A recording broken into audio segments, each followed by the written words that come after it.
কি করলে ডিপ্রেশন কমবে?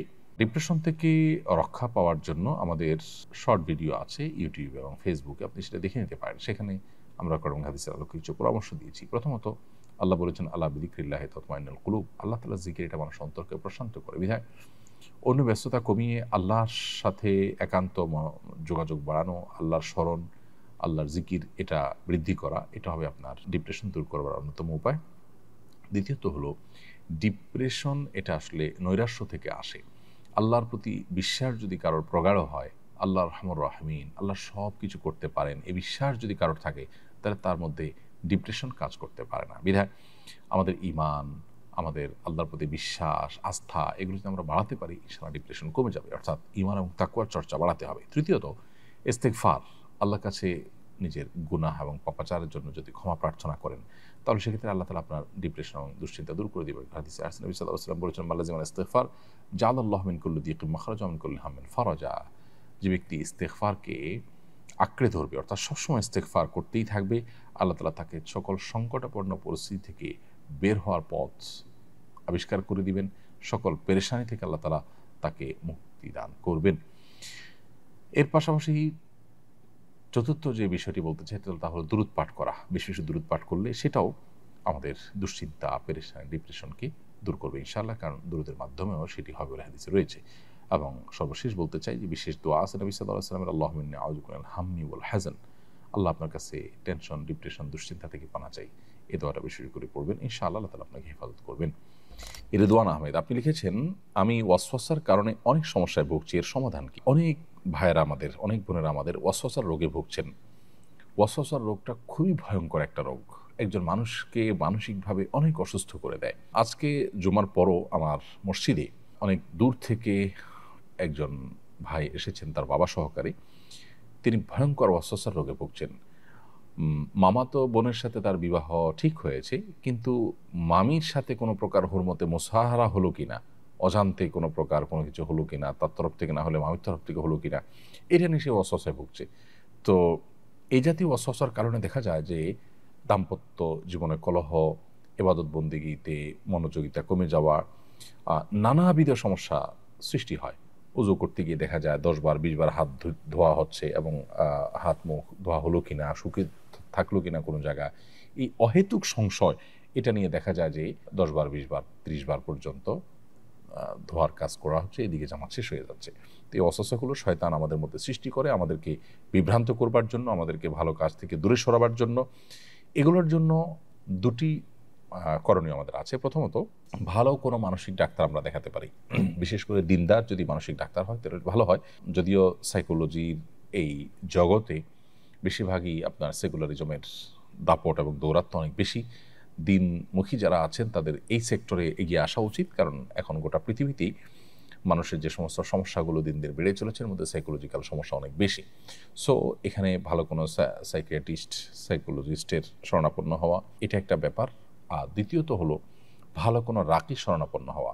সোশ্যাল মিডিয়াতে বা বিভিন্ন প্লে স্টোর, অ্যাপ স্টোর, এগুলোতেই আপনি যদি ওয়াসওয়াসার রুকিয়া লিখে সার্চ দেন, তাহলে হয়তো আপনি অনেক রুকিয়ার অ্যাডভাইস পাবেন, সেটাকে আপনি অনুসরণ বা ফলো করতে পারেন।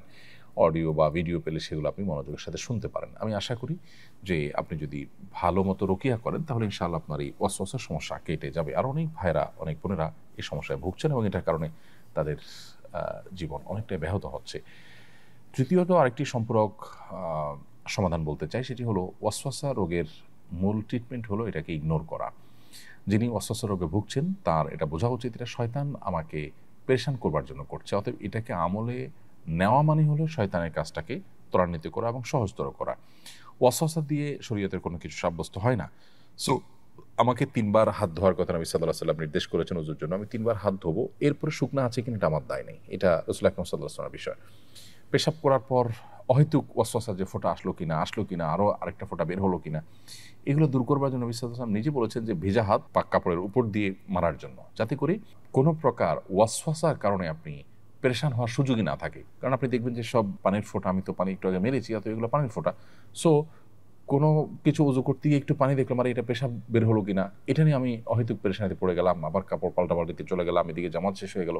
এগুলোকে পাত্তা দেওয়ার কোনো কারণ নেই। অতএব ওয়াসওয়াসাকে ইগনোর করা হলো ওয়াসওয়াসার অনেক বড় একটা ট্রিটমেন্ট, এবং ইগনোর না করে এটাকে আমলে নেওয়া, এটাতে মনোযোগ দেওয়া, এটাতে ডুবে থাকা, এটা হলো শয়তানের সেই শয়তানি কর্মকাণ্ডকে অনেকটা বাস্তবায়ন করতে সহযোগিতা করা, যেটা আমাদের উচিত নয়। অতএব যারা রোগে ভুগছেন তারা এটাকে ইগনোর করবেন এবং আল্লাহর কাছে দোয়াও করবেন যে আল্লাহ এই ওয়াসওয়াসা থেকে আপনি আমাকে মুক্তি দান করেন, আল্লাহ তাআলা হেফাজত করুন। ছেলে হওয়ার সময় আমার খুব কষ্ট হয়, ডাক্তার সিজার করার সিদ্ধান্ত নেন। আমি আল্লাহর সঙ্গে ওয়াদা করেছিলাম নরমালি হলে এতিমখানায় একটি খাসি দান করব। আমার ছেলের বয়স 7 বছর, এখন সম্পন্ন করতে পারিনি। এই ওয়াদা করা কি আমার সঠিক হয়েছে? এখন সম্পন্ন করতে না পারায় কি সম্পন্ন করতে না পারায় কি গুনাহ হবে? এ কারণে আমার ছেলের কি কোনো ক্ষতি হবে? আল্লাহর সঙ্গে আপনি যদি ওয়াদা করে থাকেন যেটা হলে আমি এটা করব, তাহলে আপনার এই ওয়াদা পূরণ করা উচিত, এটা আপনার কর্তব্য। আর এটা না করলে আপনি গুনাহগার হবেন। দেরি হয়েছে তারপরও যদি আপনি করে ফেলেন তাহলে এটি আদায় হয়ে যাবে এবং ইনশাআল্লাহ বিইذনিল্লাহ আপনি দায় থেকে মুক্ত হয়ে যাবেন। কিন্তু এর ফলশ্রুতিতে আপনার সন্তানের ক্ষতি হবে কিনা সেটা অবশ্য এর সাথে প্রাসঙ্গিক বিষয় নয়, কারণ সন্তান তো এখানে কোনো অন্যায় করেনি, অতএব তার এখানে লাভ ক্ষতির বিষয় নেই। ক্ষতি যা হওয়ার আপনার হবে, আপনি গুনাহগার হবেন এবং আল্লাহর সঙ্গে কৃত ওয়াদা এটা পূরণ করা উচিত। আপনার যতটুকু আপনি ওয়াদা করেছেন ততটুকু আপনার সাধ্যের মধ্যে থেকে। সো আপনি আগে করতে না পারলে এখন এটিকে পূরণ করবার চেষ্টা করবেন। মোহাম্মদ রিয়াজ লিখেছেন আমার বয়স 17, আমি বাবরি চুল রাখতে পারবো কিনা? হ্যাঁ, অবশ্যই রাখতে পারেন। তমিন ইসলাম আপনি লিখেছেন ফর্সা হওয়ার ক্রিম ব্যবহার করলে কি গুনাহ হবে? এটা স্বাভাবিক আকৃতি পরিবর্তন হিসাবে গণ্য হবে কিনা? উত্তর হলো না। ফর্সা হওয়ার ক্রিম ব্যবহার করলে আসলে আমাদের আকৃতি পরিবর্তন বলতে যেটা বোঝায় সেরকম কিছু হয় না, বিধায় এটা ব্যবহার করা হারাম হবে না। তবে আমরা যখন প্রসাধনী ব্যবহার করব সতর্ক থাকতে হবে এগুলোতে হারাম কোনো উপাদান আছে কিনা। আমরা খাদ্য গ্রহণের ক্ষেত্রে, পানীয় গ্রহণ করার ক্ষেত্রে হালাল হারাম বাছ বিচার করলেও আমরা অনেকেই জানি না যে প্রসাধনী ব্যবহারের ক্ষেত্রে হালাল হারাম বাছ বিচার করার বিষয়টা রয়েছে। আপনি দেখবেন যে ইহুদি যে পণ্যগুলো বয়কট করার জন্য আহ্বান করা হয়, তাদের পণ্যগুলোর তালিকার মধ্যে সবচেয়ে দীর্ঘ তালিকা হলো এই প্রসাধনী রিলেটেড পণ্যগুলো। এই পণ্যগুলোর মাধ্যমে অনেক হারাম বস্তু আমাদের শরীরে প্রবেশ করানো হয়ে থাকে। আমরা এগুলো যখন ব্যবহার করি নানাভাবে এগুলো আমাদের শরীরে প্রবেশ করে, আমরা সেই দিকটাকে অনেকে খেয়াল করি না। অতএব সেখানে হালাল হারাম বিষয়টাকে বিশেষভাবে আমাদের বিবেচনা আনতে হবে। তবে মৌলিকভাবে ফর্সা হওয়ার ক্রিম ব্যবহার করাটা নিষিদ্ধ নয়। ভগ্নিপতি কি শালীকে বিয়ে করতে পারবে কিনা? না, ভগ্নিপতি শালীকে বিয়ে করতে পারবেন না। বিশেষ করে শালীর বোন নিজের স্ত্রী থাকা অবস্থায় যদি বোনের সাথে তালাক হয়ে যায়, বিচ্ছেদ হয়ে যায় বা বোন মারা যায়, তখন শালীকে বিয়ে করতে পারবেন। সাইম ইসলাম আপনি লিখেছেন হাঁটু এবং কোমরের সমস্যা থাকলে চেয়ারে বসে নামাজ পড়া যাবে কি না? হাঁটু এবং কোমরে যদি এত বেশি অসুবিধা থাকে, এত বেশি অসুস্থ থাকে এবং ব্যথা থাকে যে আপনি রুকু সেজদার জন্য যে মুভমেন্ট সেটা করতে পারেন না, কোনোভাবে অসহনীয় কষ্ট হয়, অসুস্থ হয়, তাহলে সেক্ষেত্রে আপনি চেয়ারে বসে নামাজ আদায় করতে পারবেন।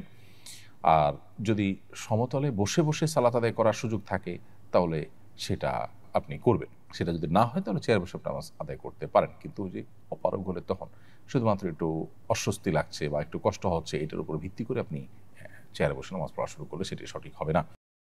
আস-সুন্নাহ ফাউন্ডেশন, উম্মার স্বার্থে সুন্নাহর সাথে।